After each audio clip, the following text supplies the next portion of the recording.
कहानी की शुरुआत होती है भविष्य में, जहाँ तेजी से बदलते मौसम की वजह से समुंदर का पानी बहुत ऊपर तक बढ़ गया था और इंसानों ने अंतरिक्ष में बसने का फैसला कर लिया था। इसके लिए धरती और चांद के ऑर्बिटल प्लेन्स के बीच शेल्टर्स बनाए गए और कई सालों तक ज्यादातर लोगों को वहाँ शिफ्ट किया गया। जब इंसान वहाँ अच्छी तरह बस गए तब शेल्टर्स 8, 12 और 13 ने खुद को एड्रियन रिपब्लिक घोषित कर दिया और बाकी शेल्टर्स पर हमले शुरू कर दिए। इसी के साथ अलाइड फोर्स और एड्रियन रिपब्लिक के बीच कई सालों तक चलने वाली जंग की शुरुआत हो गई। वहीं दूसरी तरफ धरती पर रहने वाले इंसानों की जिंदगी रोबोट्स के लिए गोला बारूद बनाने तक सिमट कर रह गई थी, जो इस जंग में इस्तेमाल किए जा रहे थे। इस आर्मी की सबसे बेहतरीन सोल्जर मशहूर कैप्टन मॉली थी। इस वक्त वो एक सुनसान शहर में थी, जहाँ एक धमाके के बाद उसकी आंख खुली। जैसे ही वो संभली, उसने देखा कि कई रोबोट्स उसकी तरफ बढ़ रहे थे। मॉली ने बिना वक्त गवाए अपना बचाव शुरू कर दिया। अपनी सटीक शूटिंग और हथियार के साथ लगे हुक का चालाकी से इस्तेमाल करते हुए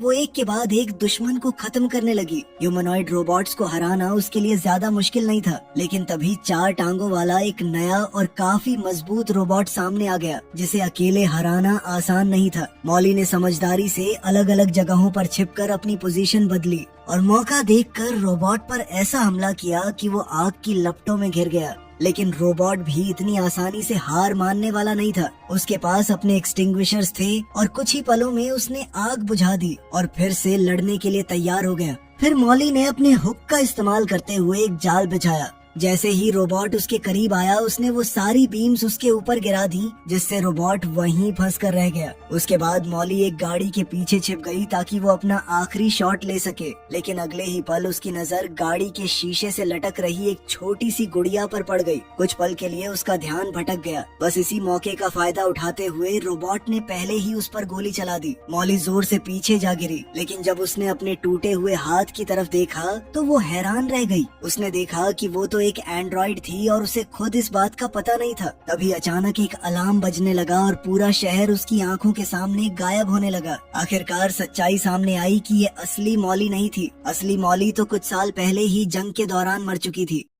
अब साइंटिस्टों का एक ग्रुप उसके दिमाग की कॉपी का इस्तेमाल कर रहा था ताकि एक बेहतरीन सोल्जर एंड्रॉइड बनाया जा सके, जिसे बड़ी संख्या में बनाकर जंग में भेजा जा सके। लेकिन अब तक उन्हें कोई खास सफलता नहीं मिली थी, क्योंकि सिमुलेशंस के दौरान जिसमें मॉली की आखिरी लड़ाई को दोबारा रिक्रिएट किया जाता था, वो हर बार बिल्कुल उसी जगह पर हार जाती थी। सबसे बड़ी परेशानी ये थी कि किसी को समझ नहीं आ रहा था कि आखिर वो हर बार उस पल पर क्यों नाकामयाब हो जाती थी। इस पूरी टीम की हेड मॉली की अपनी बेटी सोफी थी। उसे रोज अपनी माँ का चेहरा बार बार मरते हुए देखना पड़ता था। प्रोजेक्ट का डायरेक्टर रॉय भी टीम का हिस्सा था। उसने आर्मी के बड़े ऑफिसर्स के लिए एक खास प्रेजेंटेशन रखने का फैसला किया। उसका मकसद उनके एंड्रॉइड को प्रमोट करना था, जिसे वो जुंग ई नाम दे रहे थे। रॉय की प्रेजेंटेशन में शाही खाना और जंग का पूरा इतिहास शामिल था, लेकिन सोल्जर्स को इसमें कोई दिलचस्पी नहीं थी। उन्होंने उससे कहा कि वो उन बातों से आगे बढ़े जो सब पहले से जानते थे। फिर वीडियो में दिखाया गया कि कैसे मॉली के न्यूरल कॉर्टेक्स को समझकर डेटा में बदला जा रहा था। इसी डेटा की मदद से सबसे एडवांस्ड कमांड एआई तैयार की जा रही थी।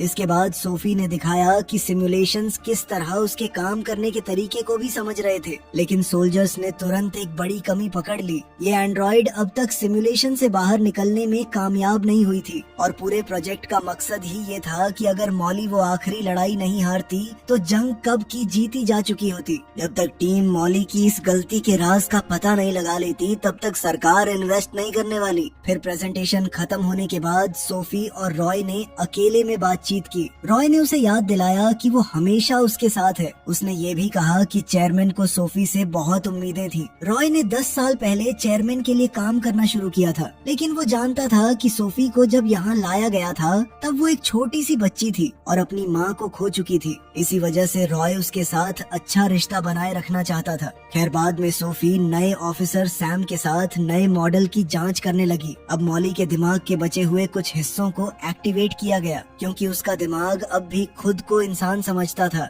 इसलिए नकली मॉली अपने रोबोटिक शरीर को देखकर काफी घबरा गई। वो दर्द से तड़पने रोने लगी और बुरी तरह चिल्लाने लगी। तब सोफी ने तुरंत उसके सेंसर्स बंद कर दिए। दर्द खत्म होते ही मॉली का गुस्सा फूट पड़ा। उसने चीख कर पूछा कि उन्होंने उसके साथ आखिर किया क्या था। फिर जांच के बाद पता चला कि उसके दिमाग की ये कॉपी काफी ज्यादा खराब हो चुकी थी। इस पर आगे काम करना मुमकिन नहीं था, इसलिए सोफी ने उस मॉडल को नष्ट करने का हुक्म दे दिया। अब दिन का काम खत्म हो चुका था। सैम ने मौका देखकर बताया कि वो यहाँ काम करके कितना उत्साहित था। उसने कहा कि वो हमेशा से मॉली का बहुत बड़ा फैन रहा था। उसके लिए मॉली एक सच्ची हीरो थी। खैर, सोफी ने समझाया कि मॉली कभी हीरो बनना ही नहीं चाहती थी। वो जंग में शामिल सिर्फ इसलिए हुई थी ताकि वो सोफी के इलाज का खर्चा उठा सके, क्योंकि बचपन में उसके फेफड़ों में एक ट्यूमर पाया गया था। हर बार जब उसकी माँ जंग पर जाती थी तो सोफी रोया करती थी, और जिस दिन उसकी सर्जरी हुई उसी दिन उसकी माँ की भी मौत हो गई। कभी कभी सोफी सोचती थी कि शायद उसकी माँ अपनी इस कुर्बानी पर पछताती हो और उससे नफरत करती हो। ये सुनकर सैम ने कहा कि वो सीधा एंड्रॉइड से पूछ सकती है, क्योंकि उसके पास असली मॉली की सारी यादें मौजूद हैं। इस पर सोफी ने कहा कि वो इस बारे में सोचेगी, लेकिन लग रहा था कि वो सच जानने से डर रही थी।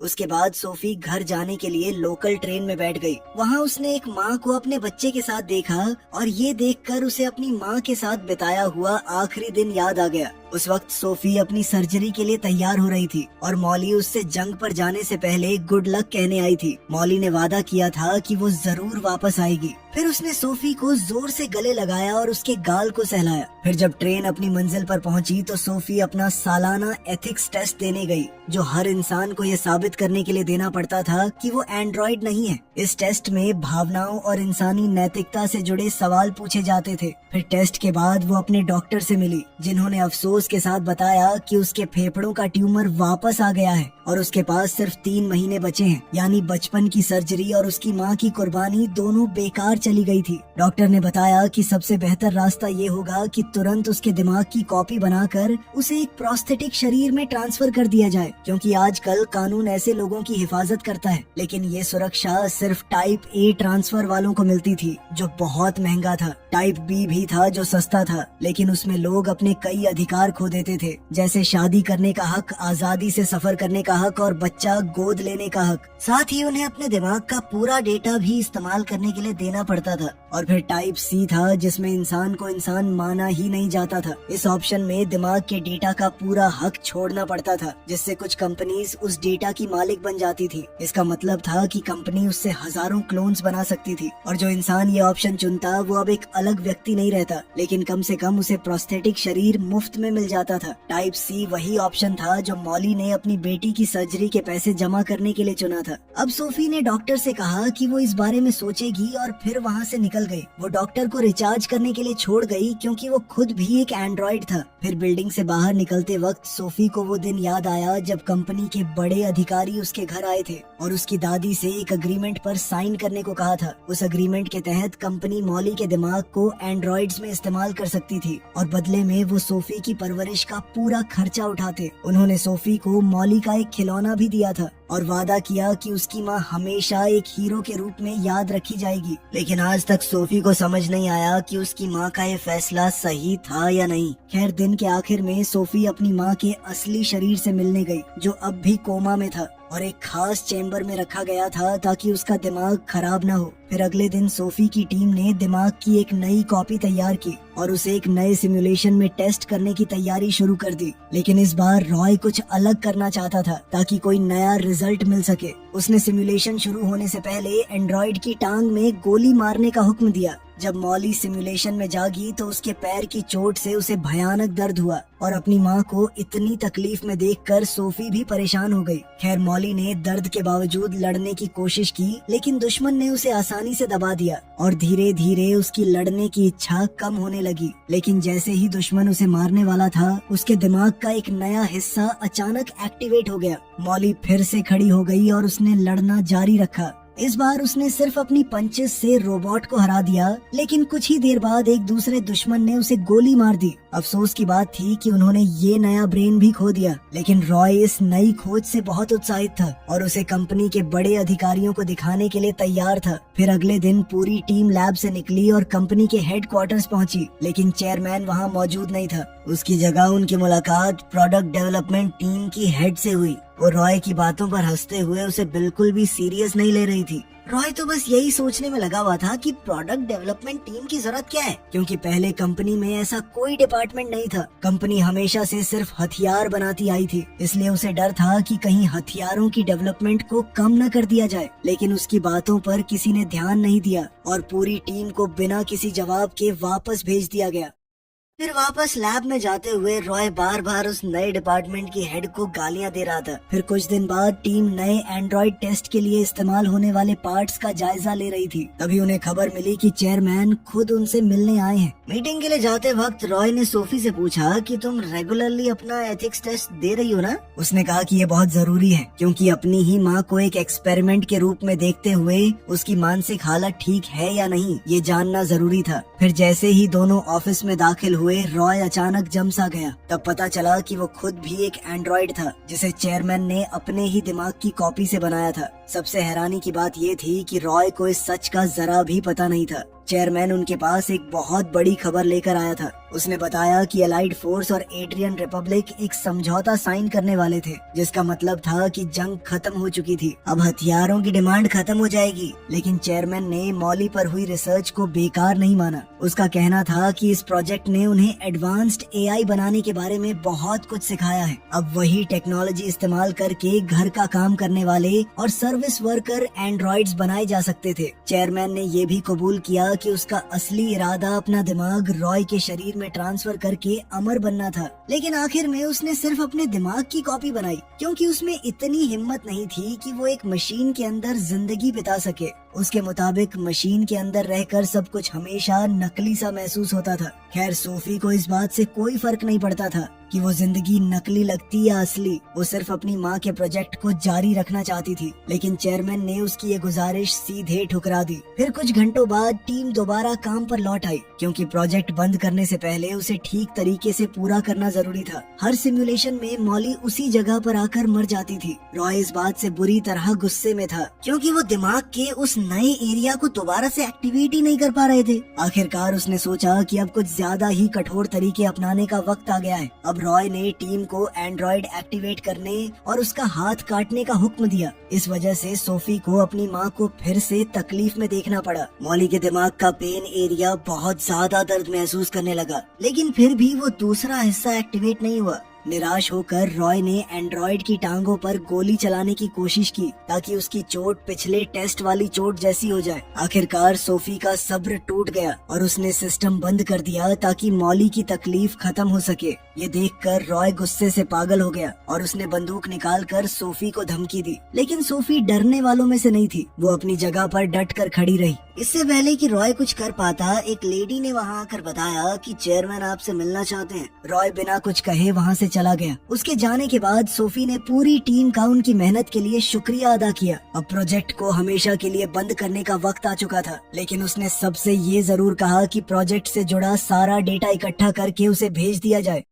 फिर कुछ समय बाद सोफी अपने फेफड़ों के दर्द को नजरअंदाज करते हुए डेटा को समझने लगी, मगर तभी उसे एक हैरान कर देने वाली बात पता चली। किसी ने उसकी माँ के दिमाग की एक और कॉपी एक्सपोर्ट कर ली थी और उसे इस बात की खबर तक नहीं थी। सच जानने के लिए सोफी जांच करने निकल पड़ी। जब वो सैम के कमरे के पास से गुजरी तो अंदर से अजीब आवाजें सुनाई दी। वो तुरंत कमरे के अंदर चली गई। अंदर जो मंजर था उसे देखकर वो सन्न रह गई। सैम एक नए एंड्रॉइड के साथ था जो लोगों की शारीरिक जरूरतों को पूरा करने के लिए डिजाइन किया गया था, लेकिन उस एंड्रॉइड का चेहरा अब भी मॉली जैसा ही था। तभी सोफी ने फौरन एंड्रॉइड को कंबल से ढक दिया। फिर गुस्से में सैम को शेल्फ के साथ धक्का दिया और उसे काफी बेइज्जत किया। लेकिन सैम ने सफाई दी कि वो सिर्फ अपने ऊपर से मिले हुए ऑर्डर्स फॉलो कर रहा था। उसने बताया कि घर के काम करने वाले एआईज के साथ साथ ऐसे कंपेनियन एंड्रॉइड्स भी बनाए जा रहे थे जो लोगों की भावनाओं को समझे, उनका साथ दें। और क्योंकि मॉली बहुत मशहूर थी तो लोग उसके जैसा एंड्रॉइड पाने के लिए बहुत पैसे देने को तैयार थे। आखिर मॉली की पर्सनालिटी बेटी टाइप सी कैटेगरी में आती थी, जिसका मतलब था कि उसका डेटा कोई भी इस्तेमाल कर सकता था। ये सब सुनकर सोफी का दिल टूट गया। आंखों में आंसू लिए वो कमरे से बाहर निकल गई।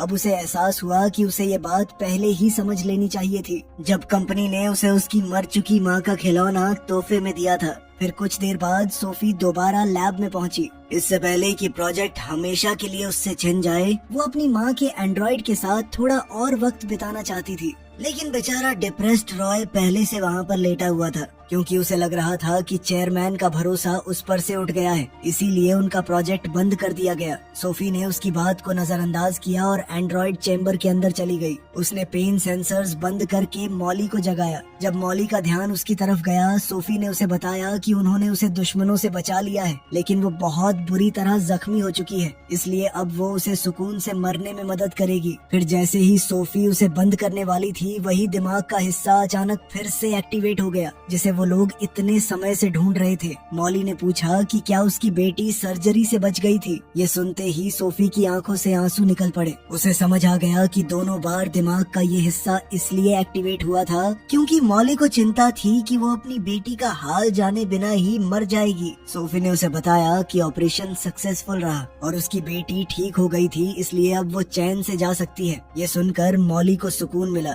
उसने कबूल किया कि उसे हमेशा एक बात का अफसोस रहा था। जंग के दौरान उससे वो छोटी सी गुड़िया खो गई थी, जो उसकी बेटी ने सर्जरी से पहले गुड लक के तौर पर दी थी। इसी वजह से वो हर सिमुलेशन में उसी जगह हार जाती थी। असल में जब भी वो गाड़ी के अंदर लटकती हुई उस गुड़िया को देखती, तो अपनी बेटी की याद और पछतावे की वजह से उसका ध्यान भटक जाता। सोफी ये सब और नहीं सुन पाई, इसलिए उसने उसे बंद कर दिया। दर्द और पछतावे में भरकर वो जोर जोर से चीखने लगी, और फिर उसके दिमाग में आया कि एक आखिरी काम है जो वो कर सकती है। फिर अगले दिन सोफी ने प्रोजेक्ट बंद होने से पहले एक आखिरी सिमुलेशन की इजाजत मांगी। उसने टीम के बाकी मेंबर्स से कहा कि मैं पूरी तैयारी अकेले करना चाहती हूँ। फिर सबके जाने के बाद सोफी ने मॉली के दिमाग के उस अनजान हिस्से को डिलीट कर दिया। उसके बाद उसने मॉली के पास झुककर उसके कान में धीरे से बताया कि अगर ये आखिरी सिमुलेशन भी नाकामयाब हो गया तो उसके साथ आगे कितनी बुरी चीजें होने वाली हैं। आखिरी सिमुलेशन में भी मॉली हमेशा की तरह लड़ी और फिर से उसी जगह पर पहुंचकर मर गई। तब सैम ने कुछ अजीब रीडिंग्स देखी। डेटा दिखा रहा था कि इस बार दिमाग का रिस्पांस पहले से कमजोर था, लेकिन रॉय को इस बात की कोई परवाह नहीं थी, क्योंकि उसके हिसाब से प्रोजेक्ट तो वैसे भी खत्म हो चुका था। फिर बाकी लोग एंड्रॉइड को वहाँ से ले गए और रॉय भी अपने कमरे की तरफ बढ़ने लगा, लेकिन रास्ते में अचानक उसे एहसास हुआ कि उसने भी डेटा में कुछ अजीब देखा था। वो तुरंत लैब की तरफ दौड़ा और वीडियो रिकॉर्डिंग को स्लो मोशन में दोबारा चलाने को कहा। इससे उसे पता चला कि मॉली को असल में गोली लगी ही नहीं थी, उसने तो सिर्फ गोली लगने का नाटक किया था और हमेशा की तरह उसी जगह पर गिर गई थी। ये देखते ही रॉय ने इमरजेंसी अलार्म चालू कर दिया। अलार्म बजते ही मॉली ने उसे ले जा रहे एम्प्लॉइज को बेहोश कर दिया। जब सब लोग इमरजेंसी की तैयारी कर रहे थे, तो सोफी दौड़कर लैब में पहुंची और प्रोजेक्ट का सारा असली डेटा डिलीट कर दिया। मॉली भागने का रास्ता ढूंढने लगी और इसी दौरान वो एक ऐसे कमरे में पहुंच गई जो उसके जैसे दिखने वाले दर्जनों रोबोट्स से भरा हुआ था। वो अभी इस सच को समझने की कोशिश ही कर रही थी कि रॉय के सिक्योरिटी रोबोट्स की फौज वहां आ पहुंची और एक जबरदस्त लड़ाई शुरू हो गई। लेकिन मॉली एक महान फाइटर थी और उसने आसानी से रोबोट्स को धूल चटा दी। जब एक रोबोट ने उसे मेंटेनेंस मशीन के साथ दबा दिया, तब भी उसने अपने दिमाग का इस्तेमाल करते हुए रोबोट के हथियार को उसी के खिलाफ इस्तेमाल किया। इतने में एक रोबोट ने पीछे से उसे जोरदार लात मार के गिरा दिया, फिर उसे खत्म करने की कोशिश की। इसी वक्त सोफी वहां पहुंच गई और सही समय पर रोबोट को डीएक्टिवेट कर दिया। उसके बाद उसने मॉली से कहा कि अब वो दोनों इस लड़ाई में साथ हैं। मॉली ने उस पर भरोसा कर लिया, क्योंकि ये वही आवाज थी जो उसे अपने सपनों में सुनाई देती थी। कुछ ही देर बाद सिक्योरिटी रोबोट्स की एक और टीम वहां पहुंच गई। उन्होंने एक दूसरे एंड्रॉइड को सोफी को ले जाने दिया और खुद मॉली पर फायरिंग शुरू कर दी। लेकिन जब उन्होंने उसकी बॉडी चेक की तो वो देखकर हैरान रह गए कि मॉली का शरीर खाली था। फिर सिक्योरिटी कैमरास देखने पर पता चला कि सोफी ने अपनी माँ के दिमाग की कॉपी को असली बॉडी से निकालकर एक सिक्योरिटी एंड्रॉइड के अंदर ट्रांसफर कर दिया था, ताकि वो बिना किसी शक के वहाँ से निकल सके। और सिक्योरिटी को धोखा देने के लिए उसने अपनी माँ वाले चेहरे की खाली बॉडी वहीं छोड़ दी थी। अब सोफी मॉली को लेकर ट्रेन में चढ़ गई, लेकिन अंदर जाकर उसे पता चला कि ट्रेन उतनी खाली नहीं थी जितना उसने सोचा था। असल में रॉय पहले से ही वहाँ उनका इंतजार कर रहा था। जैसे ही ट्रेन चलने लगी, रॉय ने सोफी पर इल्जाम लगाया कि चेयरमैन ने उसके लिए इतना कुछ किया, फिर भी वो एहसान फरामोश निकली। उसने मॉली से भी कहा कि वो अपनी बेटी से दूर हो जाए। ये सुनकर मॉली हैरान रह गई, क्योंकि उसे तब पता चला कि सोफी ही उसकी छोटी सी बेटी है। लेकिन सोफी ने बीच में बोलते हुए समझाया कि उसने अपनी माँ की यादों से अपने बारे में सारा डेटा मिटा दिया है। वो चाहती थी कि मॉली एक नई जिंदगी शुरू करे, बिना किसी और कुर्बानी और दर्द के। लेकिन तभी प्रोजेक्ट बर्बाद करने का बदला लेने के लिए रॉय ने सोफी के कंधे पर गोली चला दी। ये देखते ही मॉली ने उस पर हमला कर दिया और उसी की बंदूक से उसे गोली मार दी। लेकिन रॉय फिर भी उठ खड़ा हुआ। इस दौरान उसकी नजर शीशे में दिख रही अपनी रिफ्लेक्शन पर पड़ी। गोली से हुआ नुकसान उसकी असली पहचान सामने ले आया था। अब उसे पता चल गया कि वो भी एक एंड्रॉइड था। तभी सोफी ने उसे चेयरमैन का छोटा खिलौना कहा, और ये बात सुनते ही रॉय के सिर पर खून सवार हो गया। अब वो अपने एंड्रॉइड शरीर की पूरी ताकत इस्तेमाल कर सकता था। उसने मॉली पर हमला कर दिया और दोनों के बीच जबरदस्त लड़ाई शुरू हो गई। लड़ाई इतनी भयानक थी कि दोनों एक दूसरे को ट्रेन के कैबिन में इधर उधर फेंकने लगे और पूरी ट्रेन पटरियों पर जोर जोर से हिलने लगी। कुछ ही देर में रॉय ने मॉली को खिड़की से बाहर धक्का दे दिया, लेकिन मॉली ने जानबूझकर अपनी पकड़ छोड़ दी और ट्रेन के बाहर से घूमकर दूसरी खिड़की से वापस अंदर आ गई। इसी दौरान एक दूसरी ट्रेन पर और सिक्योरिटी रोबोट्स पहुंच गए। उन्होंने दोनों ट्रेन के डिब्बों को एक साथ जोड़ दिया और वो भी मॉली का मुकाबला करने पहुंच गए। लेकिन मॉली ने अपने सटीक निशानों और तेज हमलों से सबको आसानी से हरा दिया। रॉय ने इस मौके का फायदा उठाया और एक हुक की मदद से मॉली को पकड़ लिया। जब सोफी ने अपनी माँ को मुश्किल में देखा तो वो रोबोट को रोकने की कोशिश करने लगी, लेकिन रोबोट ने उसे धक्का देकर दूर कर दिया। अपनी बेटी को खतरे में देखकर मॉली और भी ज्यादा खतरनाक हो गई थी। उसने बचे हुए सारे रोबोट्स को तबाह कर दिया और रॉय को लात मारकर ट्रेन से बाहर गिरा दिया। लेकिन रॉय एक रोबोट के हुक का इस्तेमाल करते हुए वापस ट्रेन में आ गया। अब दोनों की लड़ाई फिर से शुरू हो गई, मगर इसी बीच ट्रेन शहर के पास पहुंच गई। ये साफ था कि दोनों डब्बे ज्यादा देर तक आसमान में झूल नहीं पाएंगे। तभी सोफी को रोबोट्स के गिराए हुए हथियारों में से एक मिल गया। उसने एक हुक चलाया जिसे मॉली ने पकड़ लिया। इस तरह उसने अपनी माँ को पहले डिब्बे में वापस खींच लिया। दूसरा डिब्बा नीचे गिर गया और रॉय उसके साथ ही चला गया। आखिरकार ट्रेन पहाड़ी इलाके में पहुंचकर रुक गई। अब मॉली अपनी बेटी के गोली वाले जख्म का इलाज करना चाहती थी, लेकिन दोनों को पुलिस के करीब आने की आवाज सुनाई देने लगी। तब सोफी ने शांत आवाज में कहा कि वैसे भी उसके पास अब ज्यादा वक्त नहीं बचा है। सोफी चाहती थी कि मॉली वहाँ से भाग जाए और एक नई जिंदगी शुरू करे, जहाँ वो पहली बार अपनी बेटी की चिंता करने के बजाय खुद के लिए जी सके। कुछ देर सोचने के बाद मॉली ने उसकी बात मान ली, लेकिन जाने से पहले उसने अपनी बेटी को गले से लगा लिया। फिर उसने उसके गाल पर प्यार से सहलाया, बिल्कुल वैसे ही जैसे बचपन में किया करती थी। अपनी माँ को जाता देख सोफी ने मन ही मन उन्हें अलविदा कहा। उसके बाद सोफी ने अकेले ही अपनी आखिरी सांस ली, लेकिन इस सुकून के साथ कि उसके दिल के सारे अधूरे सवालों को आखिर जवाब मिल गया था। दूसरी तरफ मॉली पहाड़ों के बीच दौड़ती चली गई। वो हर उस इंसान से दूर जा रही थी जो दोबारा उसका इस्तेमाल करना चाहता था। अब आखिरकार उसके पास वो चीज थी जो उसे जिंदगी भर कभी नहीं मिली थी, अपनी मर्जी से जीने की आजादी। वीडियो पसंद आई तो लाइक कर देना, चैनल को सब्सक्राइब कर लेना। मिलते हैं अगली वीडियो में।